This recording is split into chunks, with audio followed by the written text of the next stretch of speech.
Navigating a Wasting World, Perspectives on Environmentalism and Sustainability in Canada is the title of the McLean Lectures in Canadian Studies at the University of British Columbia, presented in 2013 by Graeme Wynn. The McLean Lectures are presented every 2 years by the Brenda and David McLean Chair in Canadian Studies. The chair was generously endowed by the McLean family to allow a senior scholar in the Faculty of Arts at UBC 2 years of partial release time to prepare and deliver lectures that would later be published as a book in the McLean series with UBC Press. Initiated in 1998 with the publication of WH News' Borderlands, How We Talk About Canada, the series now contains 6 books, 2 of them national award winners. Graeme Wynn is a distinguished historical geographer and environmental historian who has taught at UBC since 1976.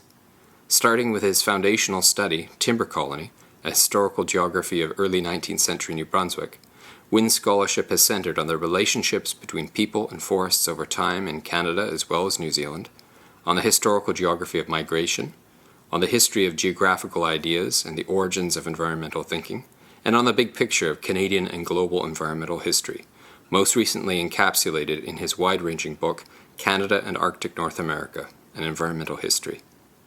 Editor of scholarly journals and the UBC Press series in Nature, History and Society, Wynn has also made a major contribution to scholarly publishing, university administration, and the fostering of intellectual dynamism in historical geography and environmental history.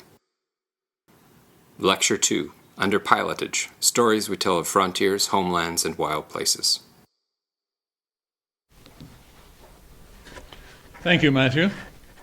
Thank you, everyone, for turning out on this dark and stormy night. Let me say, as I start, that there are 2 parts to my title. Under Pilotage, Stories We Tell of Frontiers, Homelands, and Wild Places. And my title this evening is intended to indicate in its first part that I'm steering through narrower, trickier, and perhaps more dangerous waters than those I skimmed across last week, and that I draw on the specialized wisdom of various colleagues to guide me forward. The second part of the title is to acknowledge the value I attach to Ted Chamberlain's insistence on the hold that stories have on us, and the ways in which we are nourished and influenced by them. The core of my argument tonight draws inspiration from Chamberlain's "If This Is Your Land, Where Are Your Stories?" a luminous reflection on the ways in which stories give meaning and value to places, and on how they bring us together and keep us apart.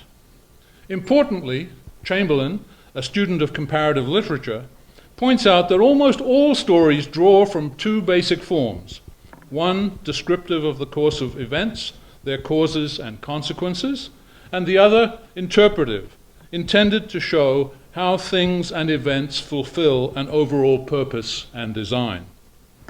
Moreover, and as a consequence of this shuttling between imagination and reality, he insists, the stories we tell ourselves are ceremonies of belief as much as they are chronicles of events. They reflect what those who tell them like to think, even as they purport to reflect the world. Another reason I owe a large debt to Chamberlain's book is because it bears the subtitle, Finding Common Ground. Locating this sweet spot, the common ground, within the frontier, homeland, wilderness stories that I will talk about later, seems to me to be one of the most demanding and distinctively Canadian challenges of our times. More than most developed countries, ours is defined by this tripartite set of interests. To put none too fine a point on it, Canada remains heavily dependent on resource extraction, or as the old phrase goes, on hewing wood, drawing water, and digging stuff out of the ground. Pursuits typically associated with pioneer and frontier areas. But the Canadian resource frontier is also the homeland of Indigenous people, whose claims upon these areas, a particular legacy of Canadian history and geography this, are robust, especially, say, by comparison with the United States, where claims to traditional territories beyond designated reservations were largely expunged. And in an increasingly crowded world, these self-same, relatively sparsely populated frontiers and homelands have come to be valued for their very remoteness and underdevelopment, for their biodiversity, for their aesthetic qualities, and simply for being there as wilderness, whatever that might mean. So Canadians confront an unusual, perhaps unique conjuncture of circumstances. Challenges stemming from this state of affairs have been near the heart of many of the most widely publicized environmental protests of the last half-century, and they confront us yet. Our efforts to address them will go a long way to defining the kind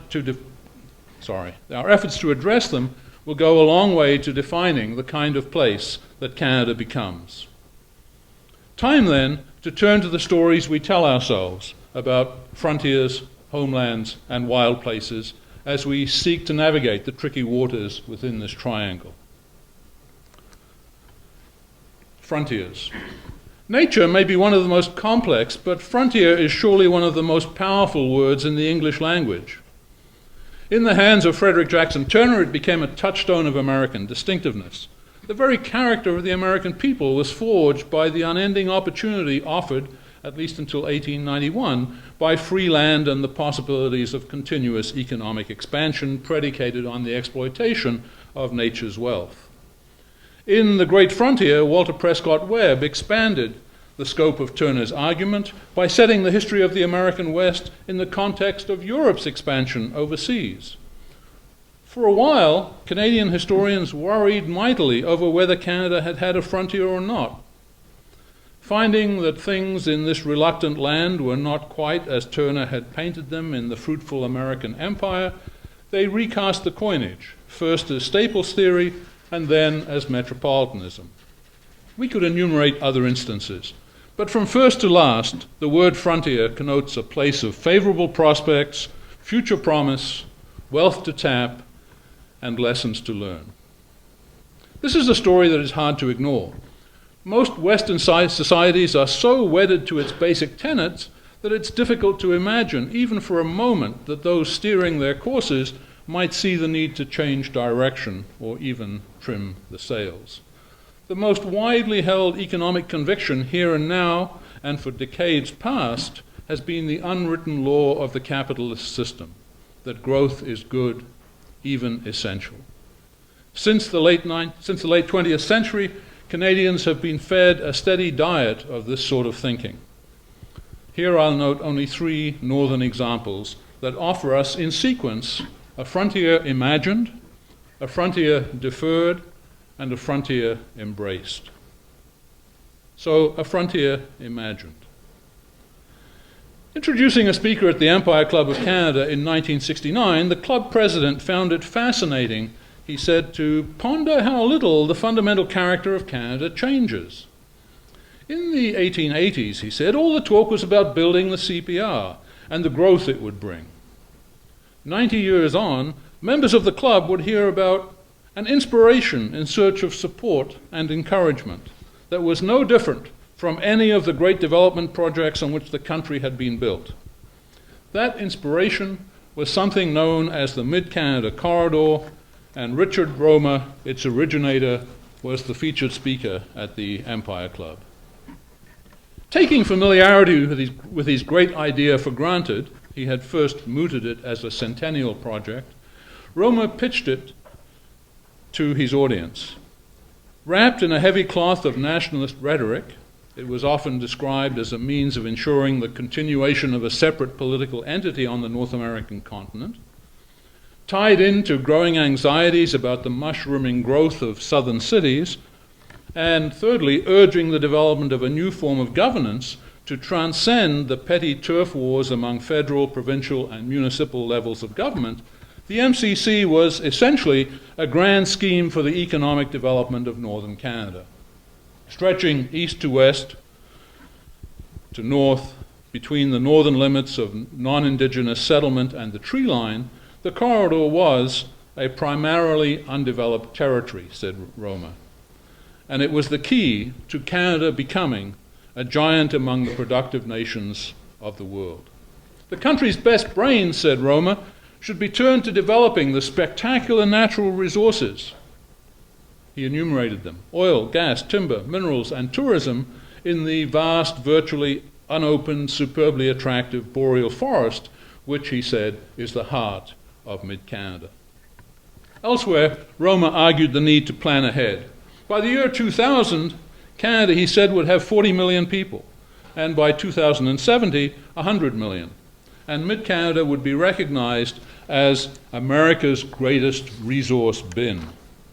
With this prospect in mind, the MCC conference was wisely and busily paving the way for the orderly, planned development of this cornucopia, which amounted to making the land ready for people and the industries and services which support them. These visions reportedly spawned new ideas about what Canada might become, and got hard-headed businessmen talking grandly about booming new cities, about new transportation networks, and about new industries and mines, about a systematic coming to grips with the problems of northern living. Roma was an energetic advocate, but an attempt to persuade the Prime Minister to support his project was met with indifference or worse. By Roma's account, a testy and agitated Pierre Trudeau left their meeting only to mouth obscenities, or was it fuddle-duddle, at opposition MPs in the House of Commons a few minutes later. The grand scheme faded away, but Roma continued to write. His Arctic Imperative, published at the onset of the 1973 oil crisis, argued the inevitability of oil and gas extraction in the north and posited the use of submarine oil tankers, or, his preference, supersized aircraft with wingspans 3 times the size of those of a 747 and a payload capacity of 2 million pounds to overcome the environmental challenges, extreme cold and ice, of moving the oil to market. So a frontier deferred.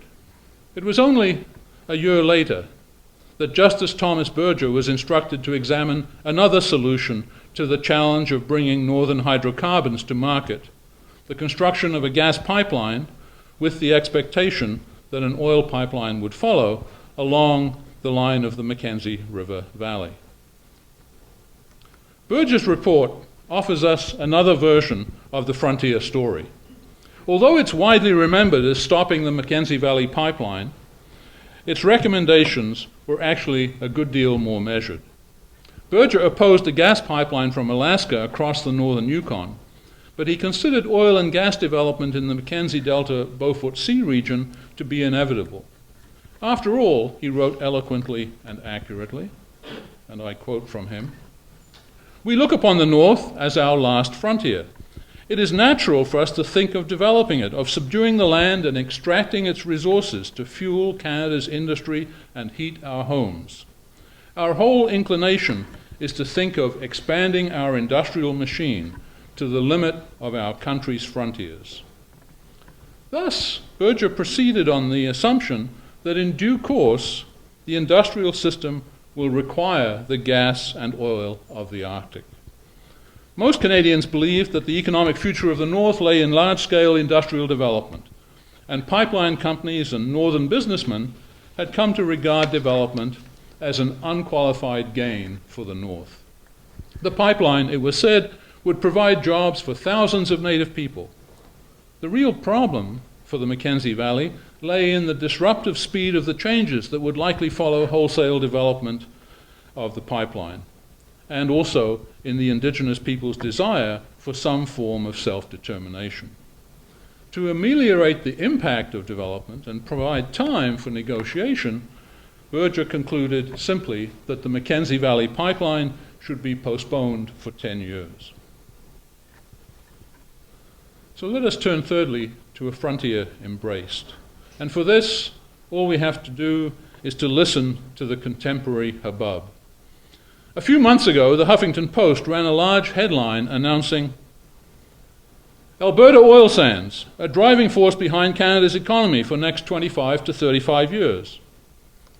The article summarized the substance of a report by Deloitte Canada, titled "Gaining Ground in the Sands, 2013, that portrayed the oil sands as crucial to Canada's prosperity, and enumerated the benefits of expansion in their production as being 905,000 new jobs by 2035, $2.1 trillion in economic activity, and $5 billion annually in spending and supplies in provinces outside of Alberta. Such prospects, said a Deloitte spokesperson, should be bringing the country together, not driving it apart, but it would require a bit of compromise among the provinces as well as other competing interests to ensure that we all reap the rewards. In the opinion of Bank of Canada Governor Mark Carney, oil sands development was clearly positive because, he said, most fundamentally, higher commodity prices are unambiguously good for Canada. Prime Minister Stephen Harper was a bit more elusive about what he described as ocean of oil-soaked sand that lies under the muskeg of northern Alberta. Addressing the Canada-UK Chamber of Commerce in 2006, he described this sandy sea as the second largest oil deposit in the world, bigger than Iraq, Iran, or Russia, exceeded only by Saudi Arabia, and continued, digging the bitumen out of the ground, squeezing out the oil and converting it into synthetic crude is a monumental challenge. It requires a vast amount of capital, Brobdingnagian technology, and an army of skilled workers. In short, it is an enterprise of epic proportions, akin to the building of the pyramids or China's Great Wall, only bigger. Only we now know full well this is not enough. Squeezing oil out of bitumen is not much use if one can't get it to the markets beyond Alberta.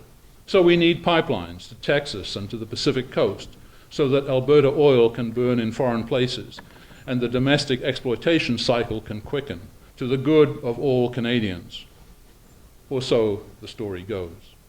Little wonder that Alberta journalist and sometime Green Party candidate for Calgary Centre, Chris Turner, reflected that, symbolically at least, the pipeline would be a fitting monument to Canada's resource history, a horizontal exclamation point at the end of 5 centuries of exploitation from beaver pelts to mining, forestry, and cod. These examples demonstrate that in Canada, as in many other new worlds, the idea of the frontier has been and remains among the most powerful of cultural myths, shaping popular understandings of the process of colonization and settlement. At their extremes, in the deeper past or in the more remote regions of the country, these claims have rested on and fostered the sense that a resource-rich but otherwise empty hinterland is there for the taking. In other contexts, similar views have reinforced the doctrine of progress and the conviction that growth is imperative, as governments and engineers have touted the new industrial frontiers waiting to be exploited and the improvements to be gained by ecological re-engineering. Decades earlier, of course, it was the land itself that lay open to conquest, under the belief, echoed in 20th century courtrooms, that it lay unsettled and unused, and that those few indigenous peoples scattered across its vast expanse could and should not resist the restless, relentless energy of colonization. In sum, a constellation of ideas, expressed in various ways and forms, have reinforced common Canadian convictions about the rich potential of this country's resource frontier, and helped all the while to entrench dichotomous ways of thinking about the world by paralleling occupied and empty with hostile and tamed, civilized and savage, good and evil, newcomers and natives. So let us then turn to consider stories about homelands. It's now pretty much a commonplace in academic circles that European explorers did not discover empty land in North America. We also understand more acutely than ever before that the historical process of colonization, with its corollary systems of order imposed by laws, surveys, powerful technologies, government officials, and the sheer press of newcomer numbers, reshaped the human geography of what we now call Canada, as indigenous ways of being in the world were constrained, undermined, and confined by the tentacles of commerce and the march of settlement. In British Columbia, the work of making native space, as Cole Harris describes it in the magisterial book that emerged from his McLean lectures, entailed the creation of Indian reserves and the allocation of indigenous people to generally tiny patches of territory. Elsewhere, across the country, reserves were larger on the whole, and in many areas, formal treaties underpinned the process, as they did not, for the most part, in the Pacific province and much of the north. But by and large, European settlement meant that one form of human occupants was superseded by another, both on the ground and in the imagination. This was no easy process, no simple fait accompli.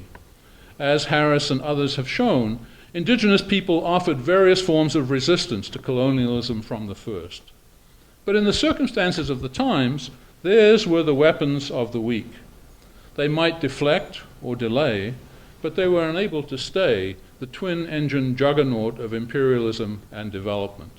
And piece by familiar piece, indigenous homelands were translated into the newcomers' open and beckoning frontiers of opportunity.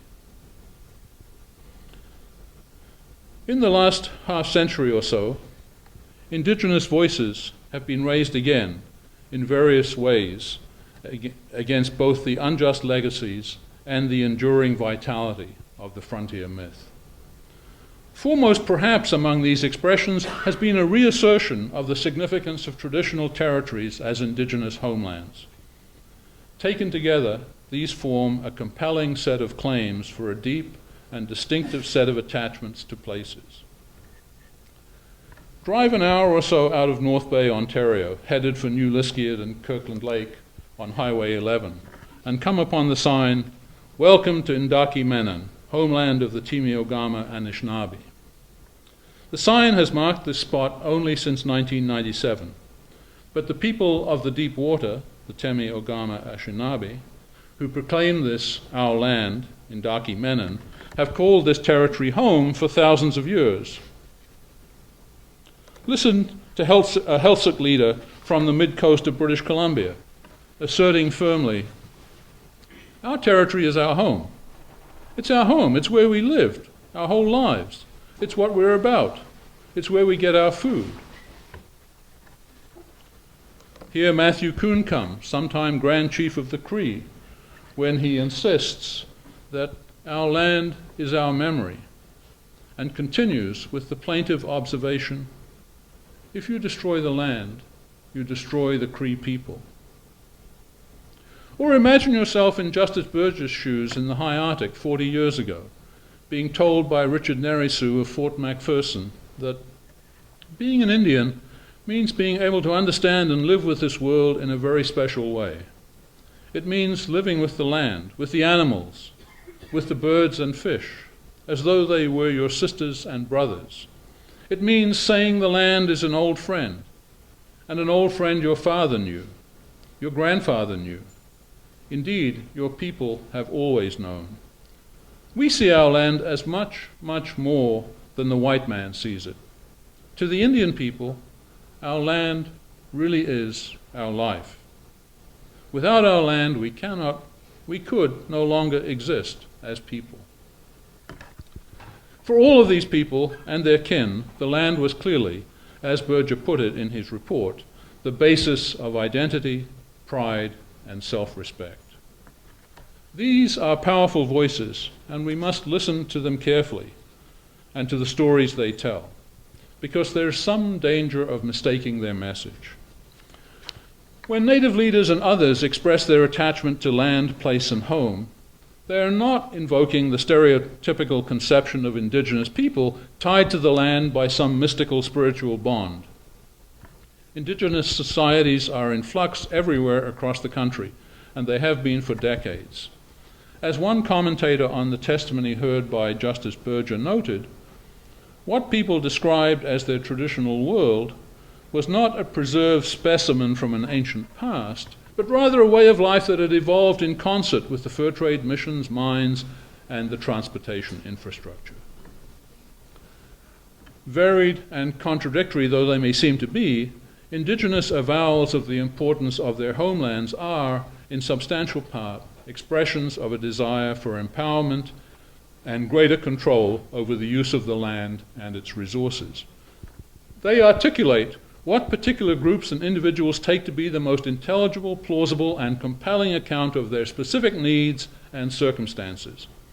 Like all stories, Indigenous accounts of the significance of homelands have been shaped by history, are embedded in tradition, and are dear to the hearts and minds of those whose histories and traditions they reflect. Their representations of particular territories differ from, and thus, in some sense, challenge those reflecting different aspirations and embedded in different histories. But it should be no surprise that different groups invoke different stories to explain their place and guide their actions in the world. The question is how we resolve those differences. So let us then turn to stories about wild places.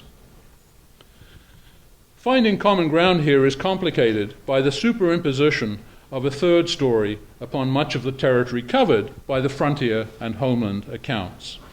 Like the others, this is a story forcefully told and fervently defended by those who treasure wilderness or wild places, and it too is unlikely to be cast aside lightly by its proponents. This is a discourse that has deep historical roots and that is reinforced by strong institutional structures and pressure groups. Founded in 1980, the Western Canada Wilderness Committee, WC², grew quickly into the largest membership-based citizen-funded wilderness preservation group in Western Canada. The group was instrumental in framing the story of Canadian wilderness as fragile, endangered space that needed to be safeguarded.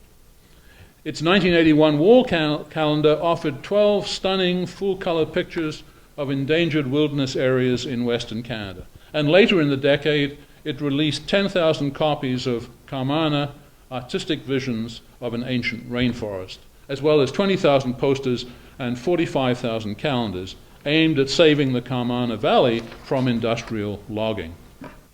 WC²'s current mission statement nicely encapsulates the values at the center of such campaigns. It maintains that wilderness with all its natural biodiversity is absolutely vital to the health of people, communities, and the planet.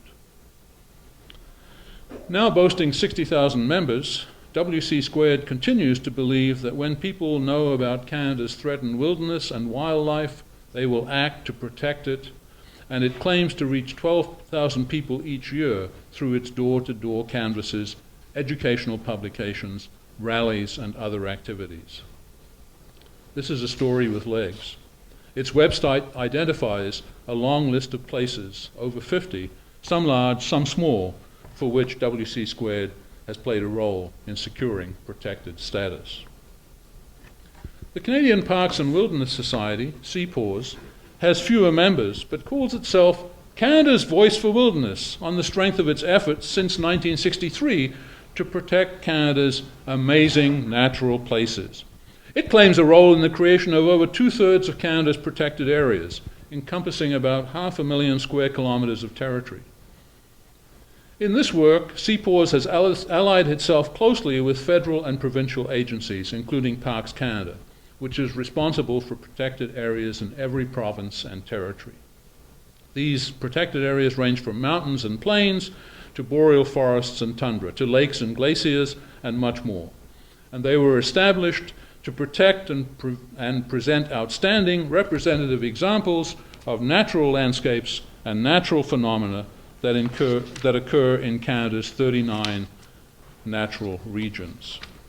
In all, there are now 36 national parks, ranging in size from 9 square kilometers to 45,000 square kilometers, 8 areas designated national park reserves, and countless provincial parks and protected areas. Still, CPAWS sees the next decade as critical. Canada, it has said, has 1/5 of the planet's remaining wilderness and 1/4 of the world's remaining wilderness forests. And the organization would like to see at least half the country's public land, that's about 4.5 million square kilometers, and water set aside before industrial development forecloses the chance to protect some of the last great forests and freshwater and marine ecosystems on Earth. These claims about the value of Canada's wild places are the elements of a compelling story, believed by many, many Canadians. Wild places are Canada's natural heritage. They are gateways to nature, to adventure, to discovery, to solitude. They are breathtaking, inspiring jewels. Each is a sanctuary in which nature is allowed to evolve in its own way, as it has done since the dawn of time.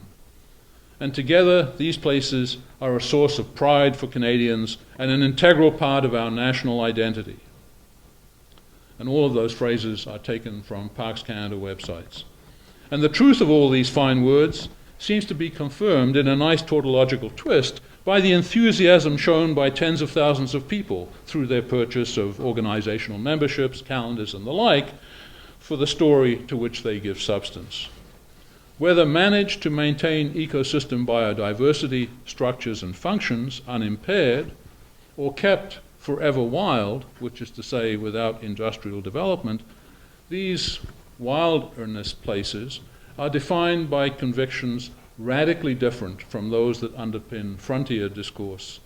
And because they envisage wild nature as nature substantially devoid of human presence, they are substantially incompatible with the idea of homelands. So there are the three stories that form the edges, the points of our triangle. Much of Canadian environmentalism has been framed by the triangle of frontier, homeland, and wilderness stories. Generally, defenders of homelands and saviors of wilderness have been opposed for one reason or another to proponents of development, and homelanders and wild things, so to speak, have often made common cause against frontierists.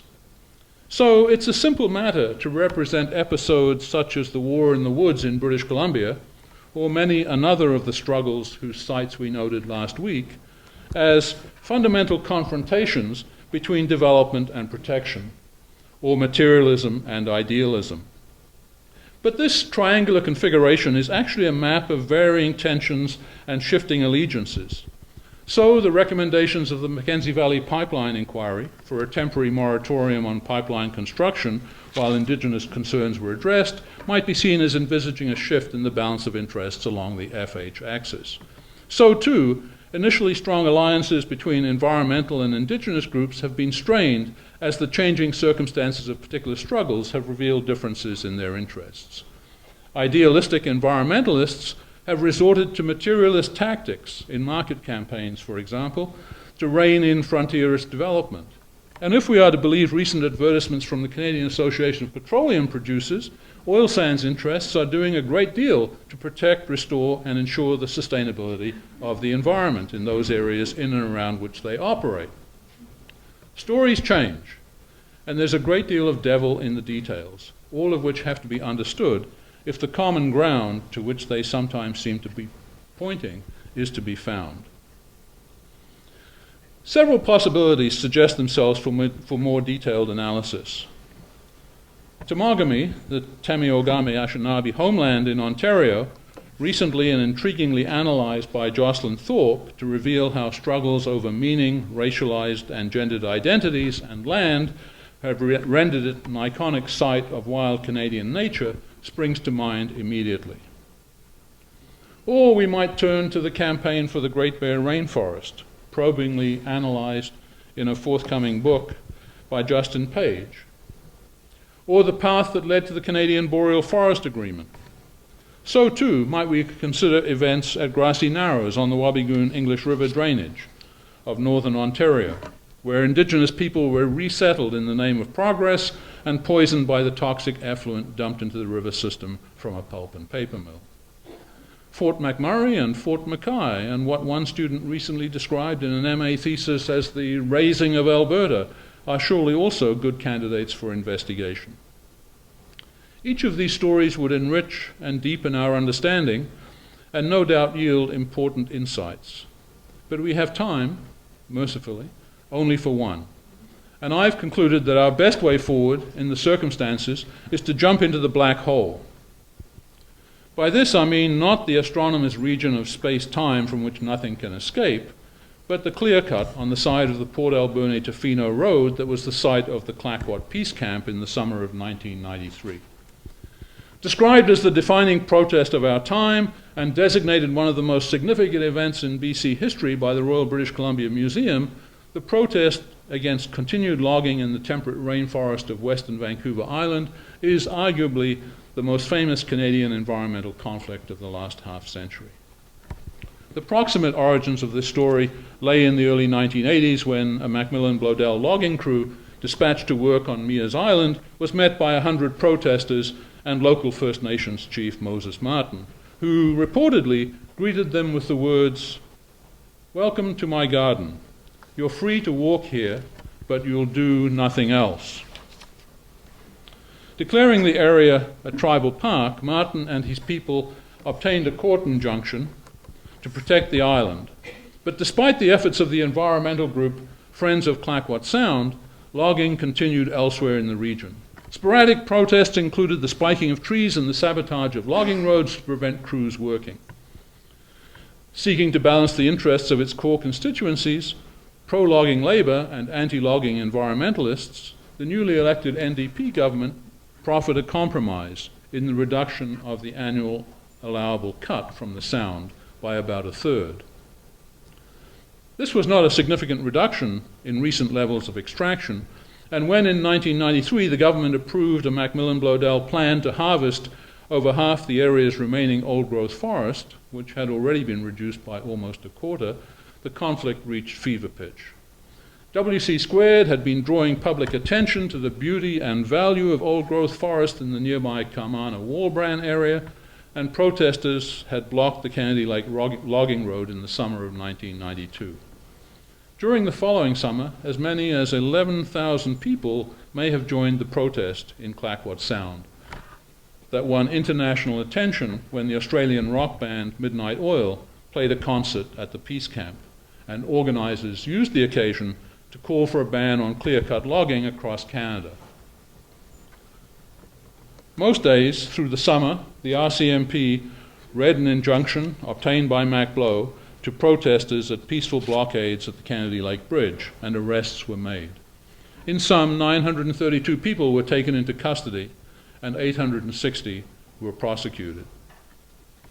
Tensions escalated when many of those who worked in the forestry industry organized a counter-protest, the so-called Ucluelet Rendezvous 93, that drew 5,000 people supporting loggers, who insisted that they had no interest in destroying the forest because their livelihoods and communities depended on the jobs it provided.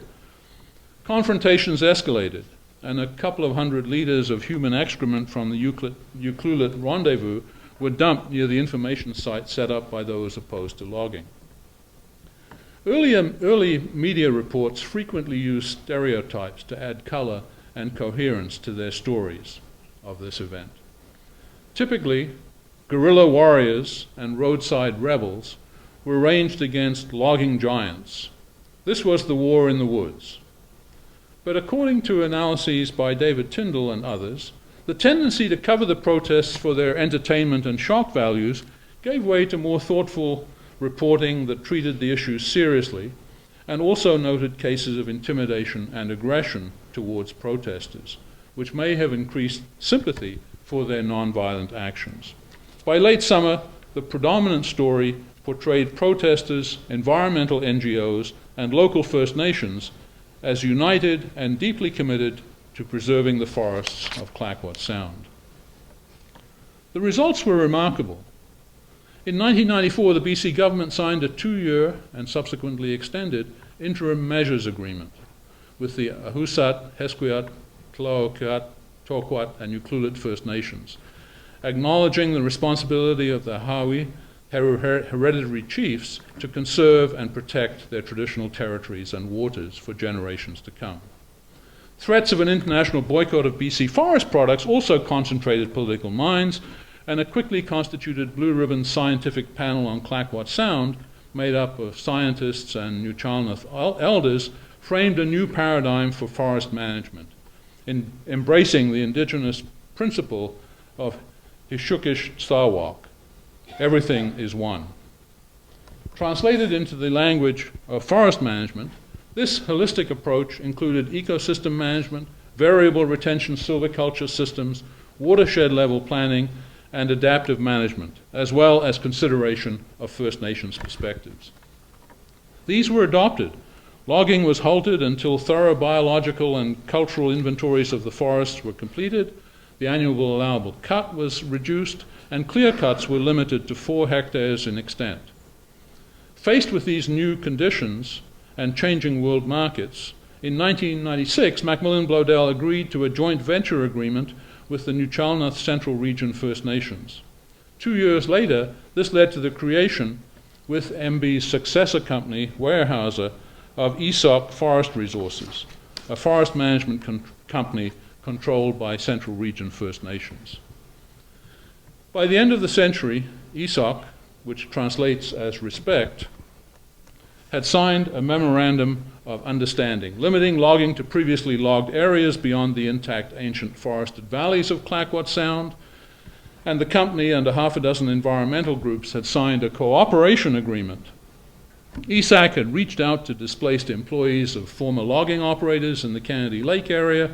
The federal government had established the Long Beach Model Forest under its Green Plan for a Healthy Environment, and UNESCO had designated the entire Sound a biosphere reserve.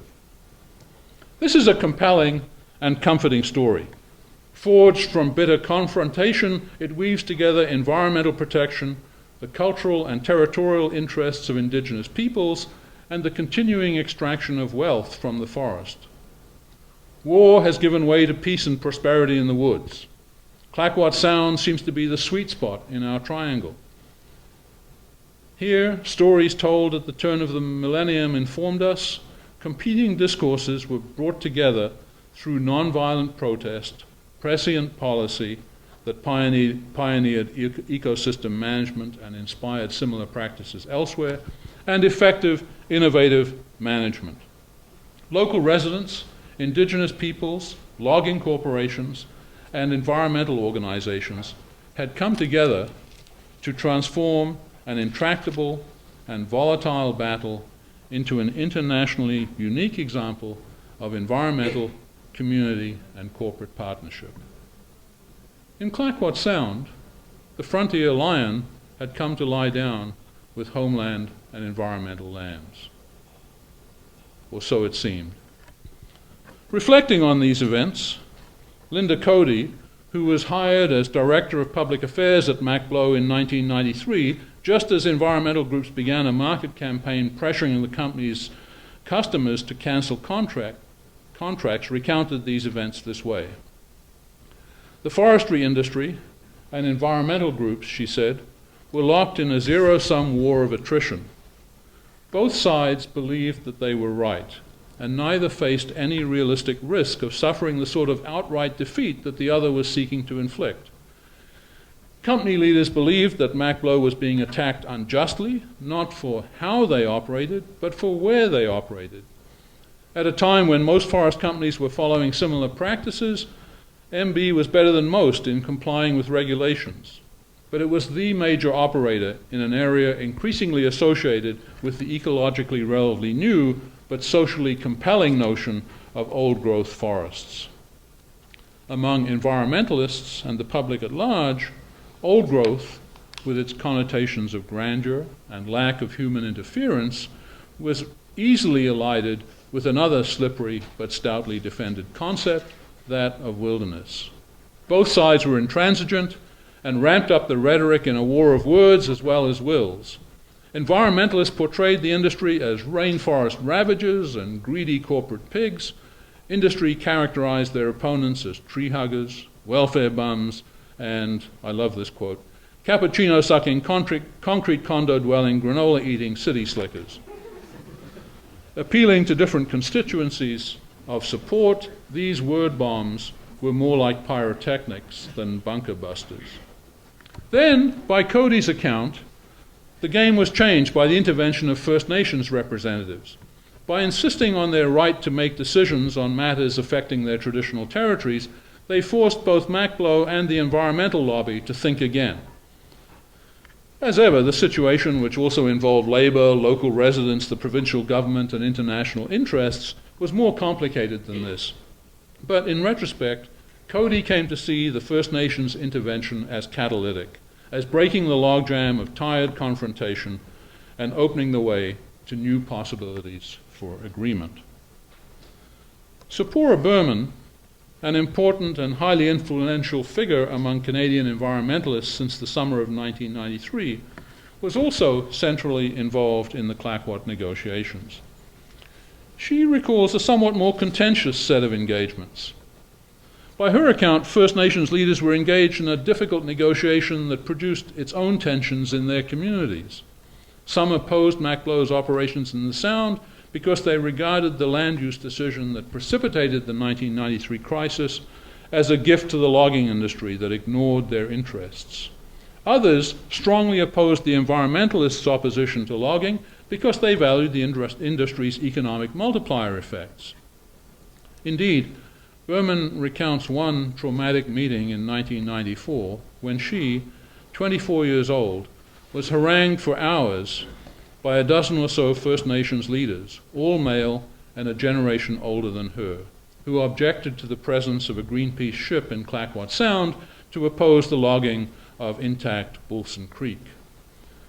"You, Sephora Berman," she reports Chief Simon Lucas of the Hesquiot as saying, "You, Sephora Berman, if you stand in the way of our progress, the blood of our children's future suicides will be on your hands." Later discussions suggested that the provincial government was quietly enticing the First Nations to support logging. Agreement seemed impossible. Eventually, however, environmental interests and Indigenous people agreed to protect pristine valleys and allow selective logging in already exploited areas. This compromise and the interim measures agreement that followed were built on two foundations. First, a few environmentalists began to appreciate the harsh realities of Indigenous existence in the Sound, and the moral high ground claimed by the movement's "not one tree shall fall" mantra suddenly seemed, in Sephora Berman's words, to be eroding faster than the clear-cut hillsides. Second, Berman points to a growing realization on all sides and through various means of the importance of listening to one's opponents rather than demonizing and othering them as a matter of course. This she terms learning to see people, not positions. But in the end, perhaps Cody's and Berman's interpretations are not really so different. Reaching common ground required concession and conciliation, not confrontation. But making peace is one thing, moving forward and maintaining it another. In Clayoquot, the official way ahead was through a co-management scheme. Co-management generally implies consultation with local users over the use of resources by state managers. It's become increasingly common in Canada since the 1970s, and much has been written about its forms, implications, achievements, and challenges. In Clayoquot, it was implemented through the Central Regional Board, established in 1994. That board had 12 members, 2 co-chairs, 1 New Chalnoth, 1 provincial, 5 New Chalnoth members, and 5 non-native local community members. The Central Regional Board is mandated to oversee all land use decisions in Clayoquot Sound. Generally, it is operated by consensus. But a double majority voting system gives New Chalnoth members an effective veto power and moves the Central Regional Board beyond the consultative and advisory roles common in so many co-management arrangements. In fact, the voting system gives to the New Chalnoth substantive power sharing. The implementation of co-management regimes has been closely linked over the years with the embrace of what has been called civic science, an alternative form of science that incorporates public or local knowledge directly into environmental decisions and decision-making. Prevailing modes of environmental management were under increasing attack in the 1990s for their failures, most notably, of course, in the case of the Department of Fisheries and Oceans and the collapse of the northern cod stocks. And for what several perceived as the hubris of the managerialist conviction that positivist science, with its propensity to sunder and divide, translated into technique and applied from the top down, could allow humans to manage nature for their own ends. Critics railed against the ways in which knowledge was created, legitimized, and mobilized. In their view, managerialism was just another word for the processes through which life is transformed into human and natural resources in the service of capital accumulation and reinvestment. Against this backdrop, the incorporation of indigenous and local, not necessarily native knowledge, into land and resource use decision-making became a cornerstone of efforts to improve environmental management. Indeed, one well-respected student of the North has suggested that the gathering of traditional ecological knowledge from Aboriginal elders and hunters for consideration alongside the scientific knowledge produced by biologists and others is a primary goal of co-management. He also noted that those involved in this work almost invariably claim that the use of tech and its integration with science have already significantly improved the practice of wildlife management and helped to give Aboriginal people more control over local land and resources. Here, then, is another tale we tell ourselves in an effort to bring frontier, homeland, and wilderness stories together. Co-management and the incorporation of tech into environmental decision-making constitute a good news story. Generally, these approaches are seen as enabling development while ensuring that it is respectful of First Nations traditions and concerns and responsive to environmental groups' desires to preserve biodiversity, ensure the survival of animal populations, or protect sacred groves. So that was one route forward.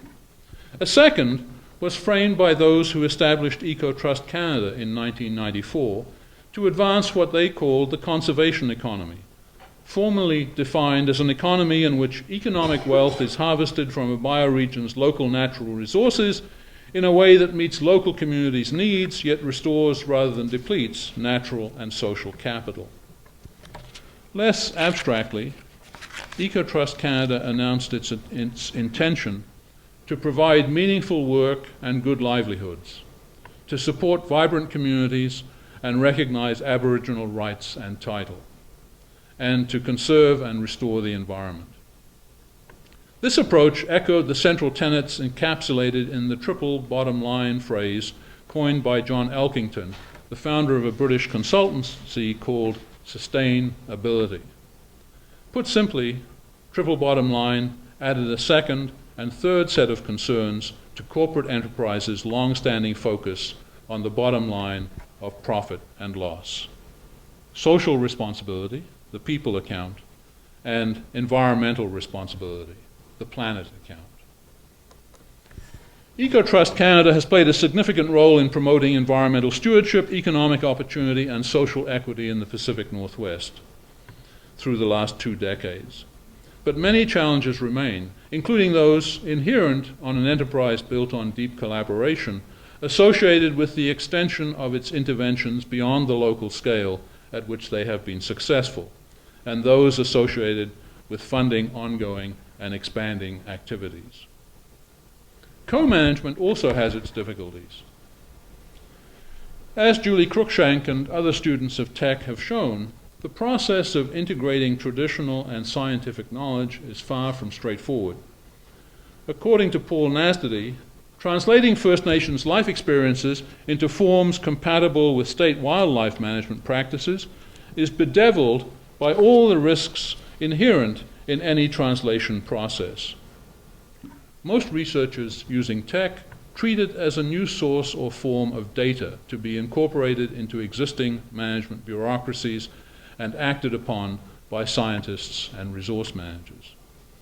Often, the effect is to discard the beliefs, values, and social relations and practices of First Nations people as so much noise, and to seize upon the relatively straightforward elements of their knowledge, the numerical and the geographical, that can be abstracted into Western scientific metrics, or turned into lines and numbers on maps and charts. Even this is more difficult than it looks. As Nasdady demonstrates in his lovely essay on knowing and counting sheep in Yukon, biologists and First Nations hunters distrusted each other's estimates of sheep numbers, in part because of the ways in which they were collected. Episodically with an annual aerial survey by the biologists, and through seasons spent in close observation of sheep and other life in the bush by Kluane people. The geography of sheep knowledge formulation also complicated things, with big game outfitters, biologists, and indigenous hunters deriving their information from different spaces. Indigenous people's sheep counts also differed from each other in reflection of the complex dance of sheep and people through time and space, and this led some scientists to dismiss them as unreliable, as too subjective, fluid, and dependent on individuals to be useful to science, which depends, of course, upon reproducible knowledge universally agreed upon. Suspicious of their value, or baffled by the challenge of using them, managers omitted such counts from their calculations. But in doing so, they denied, at least implicitly, the value of indigenous people's local knowledge. Finding it impossible to act on the basis of indigenous ecological knowledge, they undermined the trust so essential to co-management and reinforced the power asymmetries embedded in the usual practice of taking the structures and practices of bureaucratic management as the language into which indigenous knowledge must be translated. This may have perpetuated rather than transformed existing unequal power relations between First Nations and the state. There are, in short, no easy solutions, and even hard-won answers can unravel quickly. Approaching the 10th anniversary of the 1993 Clayoquot protest, Valerie Langer, one of its principal organizers, argued that the sound was not out of the woods yet. By her account, the path to 2003 had been positively Kafkaesque, as the provincial government and the logging industry conspired to turn the sound into what one industry person called the most politically complex ecosystem in the world. Vast sums of money had been spent on convincing the public that Clayoquot Sound had been preserved, but the Clayoquot Sound scientific panel recommendations were not being fully implemented, and the UNESCO Biosphere Reserve designation was toothless. To Langer's outrage, Interfor, International Forest Products, had been logging Clayoquot Sound through the decade. Although rejected by the Central Regional Board, the company's plans to extract considerable quantities of wood from hitherto unspoiled areas were approved by the Ministry of Forests. "We've had enough," said Chief Moses Martin. "Distant corporations will only ever pay lip service to sustainability and ensuring long-term jobs and benefits for local communities." Then things got worse.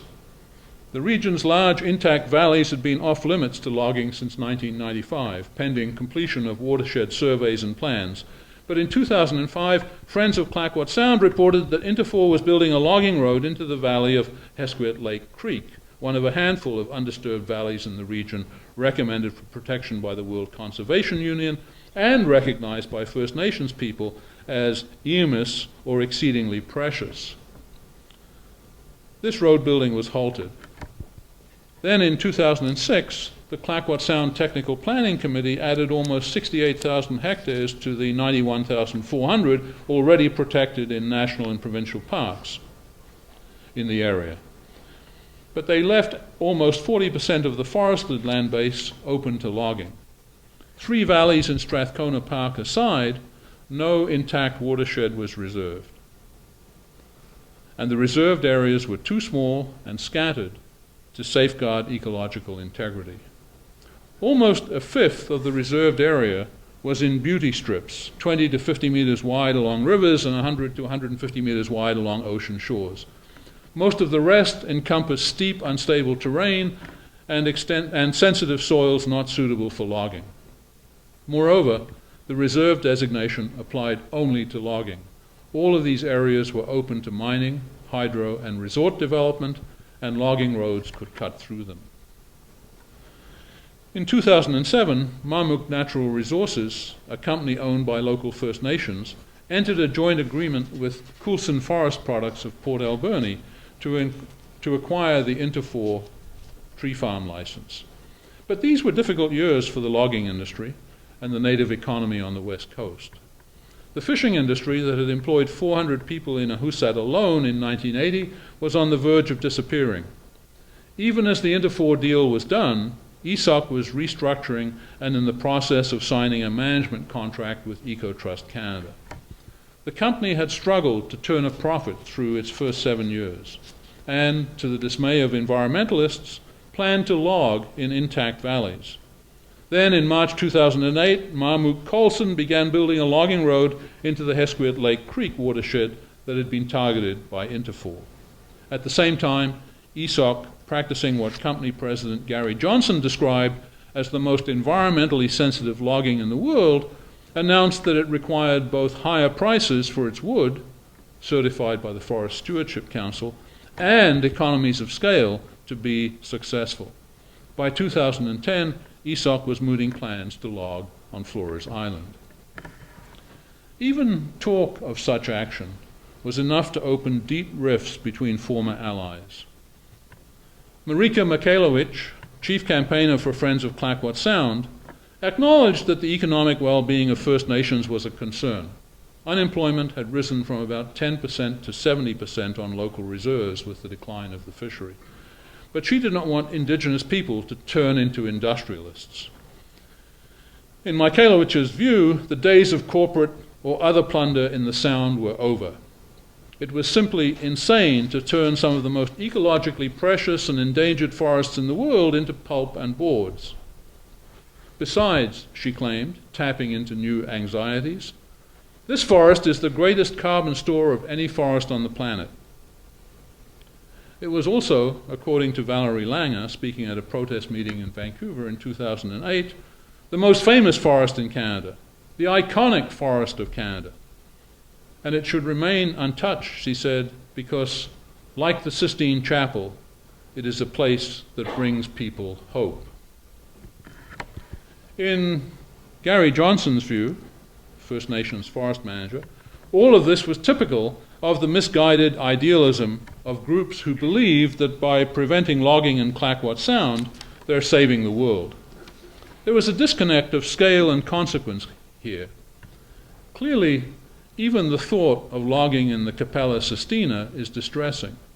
But for John Frank, deputy chief of the Ahusat Nation, ESOC's ecologically sensitive variable retention logging plans for the forests of Clayoquot brought hope to his people. Native-run logging companies were the only meaningful source of employment left to many of those in the villages around the Sound. Surely, insisted Frank, the owners and stewards of the land should be allowed to manage their resources without being bullied by governments, multinational corporations, and environmental groups intent on telling them how to manage their affairs. It seemed that environmentalists wanted to halt logging and mining in favor of a tourism-based economy that would doom First Nations to minimum wage jobs. Every time we get on our feet, someone wants to knock us off, was how a rueful John Frank of the Ahusat Nation summed things up. And this may be as good a place to end this lecture as any. Seen simply and too starkly, the stories we've considered this evening shake down to this. The frontier is about profit. Environmentalists seek protection. Homeland arguments are about power and security. And all three envisage a better future for their particular constituencies, shareholders, the earth, and Indigenous people. Canadians have wrestled with these competing narratives for decades. Yet it remains difficult to find a story that circles the triangle to produce a viable future for all Canadians. I hope this lecture has persuaded you that searching for this sweet, encompassing story is an ongoing responsibility. We need thoughtful conversation as well as active conservation in the broadest sense of preventing injury, decay, waste, or loss to find our ways forward. And the quest only grows larger as we come to realize, as we must, that our latest frontier, far larger than Clayoquot Sound, has both Canadian and global dimensions, and that, to quote Justice Berger, thinking about the Mackenzie Valley all those years ago, profound issues touching our deepest concerns as a nation await us here. Vision and courage will be needed to address them, as I hope we will see next week, when I ask how we might think about our society, its history, and its circumstances in order to fix a more sustainable, just, and equitable course to the future. Thank you.